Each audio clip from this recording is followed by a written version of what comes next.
भक्तों, बड़े बड़े देवताओं के जीवन में भी जब भय होता है तो वह कृष्ण की शरण लेते हैं। भक्तों, पूरी दुनिया को भयभीत कराने वाले उज्जैन का महाकाल शिवजी का एक स्वरूप, पूरी दुनिया को भयभीत करने वाले महाकाल को भी जब भय होता है तब ऐसे महाकाल शिवजी भी भगवान कृष्ण की शरण में जाते हैं। मुझे आपसे इतना कहना है कि ये बड़े बड़े देवता भयभीत होकर भय से मुक्त होने के लिए जब कृष्ण की शरण लेते हैं तो हम और आप कृष्ण की शरण ग्रहण क्यों न करें। इसी श्रीमद् भागवत के 10वें स्कंद में वर्णन है कि एक बार एक बहुत बड़ा असुर था और उस असुर ने शिवजी के लिए तपस्या की, शिवजी को प्रसन्न कर लिया। शिवजी प्रकट हुए, ये तो भोलेनाथ ठहरे, शिवजी तो शिवजी हैं, इनका नाम ही है भोला, तुरंत प्रसन्न हो जाते हैं, प्रकट हो जाते हैं।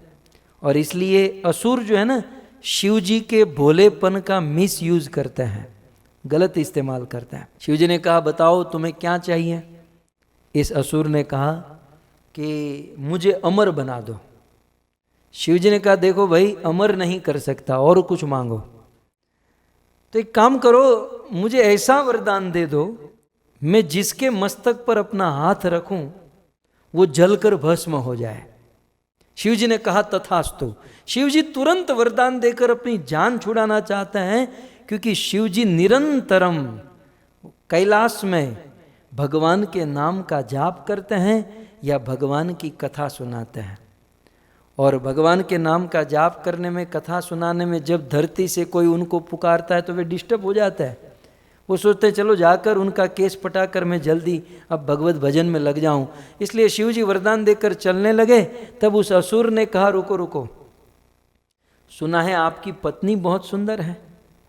देखिए, ये असुरों के जीवन में ऐसा है कि किसी भी देवी देवता की उपासना करे, देवी देवता उनको वरदान भी दे दे और वरदान से छोटी मोटी वस्तु हासिल कर लेते हैं, लेकिन बुद्धि शुद्ध नहीं हो पाती है।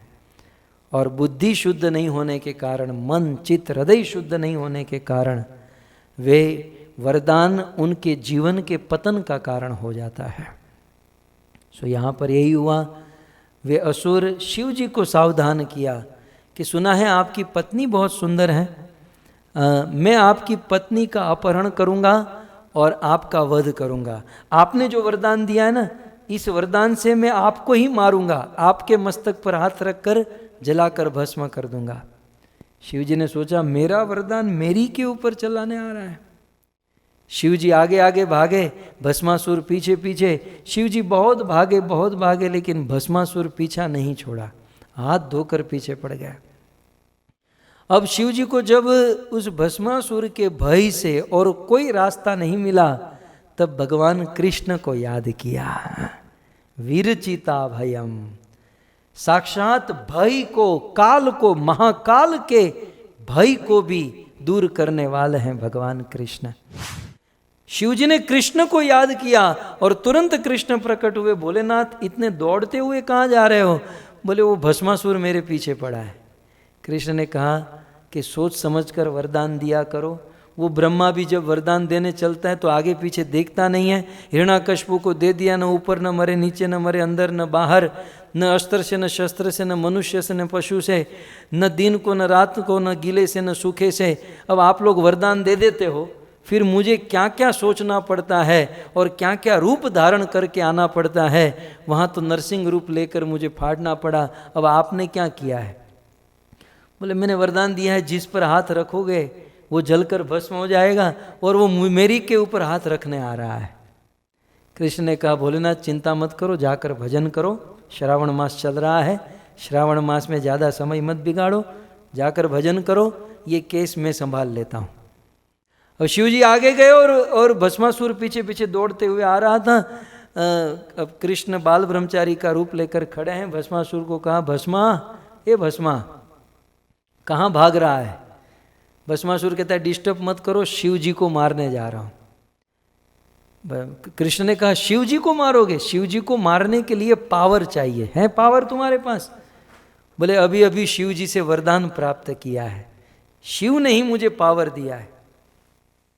कृष्ण जोर जोर से हंसने लगे, बोले तुम भी शिव की बात में आ गए।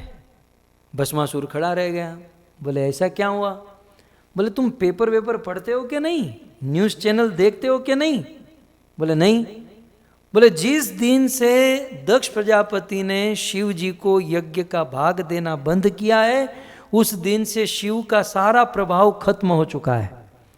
उस दिन से शिव के अंदर कोई पावर नहीं रहा, कोई वरदान, सारे वरदान फेल हो रहे हैं। देखो फलाने भाई के वरदान भी फेल हुआ, फलाने भाई का वरदान भी फेल हुआ। शिव, मैंने तो देखा सारे वरदान, उसके वरदान में कोई दम नहीं है। और भस्मासुर, तुम्हें मेरी बात पर विश्वास नहीं है तो अपना हाथ अपने मस्तक पर रख कर देखो, कुछ नहीं होने वाला।